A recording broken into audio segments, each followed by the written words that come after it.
Hi అండి అందరికీ. అయితే ఈ వీడియో ఏంటి అంటే చికెన్ మంచూరియన్ అనమాట. నార్మల్గా చికెన్తో ఎన్ని స్పెషల్స్ చేసినా ఇష్టంగా తినే వాళ్ళు చాలామందే ఉంటారు. అందులో నేను ఒకదాన్ని. అందుకనే ఈరోజు చికెన్ మంచూరియన్ ట్రై చేశాను. అది కూడా సాసెస్ కెచప్స్ ఏం యూజ్ చేయకుండా. సరే ఇంకా ప్రాసెస్ చెప్తాను.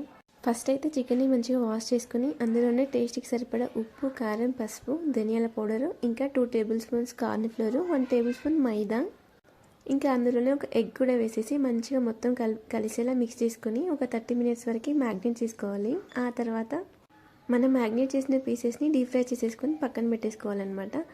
స్టవ్ ఆన్ చేసేసి ఒక గిన్నె పెట్టుకొని అందులో కొంచెం ఆయిల్ వేసి దాంట్లోనే చిన్నగా కట్ చేసిన క్యారెట్, బీన్స్, ఇంకా క్యాప్సికమ్ ముక్కలు వేసేసుకోవాలి. అవి మగ్గిన తర్వాత అందులోనే మనం ముందుగా డీప్ ఫ్రై చేసి పెట్టుకున్నాం కదా చికెన్ పీసెస్, అవి వేసుకోవాలి. అయితే ఇక్కడ మనం సాసెస్ ఏం యూజ్ చేయట్లేదు కాబట్టి వాటికి రీప్లేస్లో ఒక టమాటాని మిక్సీ పట్టుకొని ఆ ప్యూరీ ఇందులో వేసేసుకున్నాను.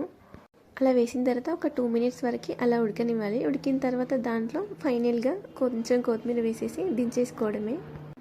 చూసారు కదా, ఫైనల్ అవుట్పుట్ అయితే ఇది. నిజంగా టేస్ట్ చాలా బాగుంది. ఒకసారి ట్రై చేసి ఎలా ఉందో కమెంట్ చేయండి. నచ్చితే ఒక వీడియోకి లైక్ కొట్టండి. ఓకే అండి, థ్యాంక్ యూ ఫర్ వాచింగ్.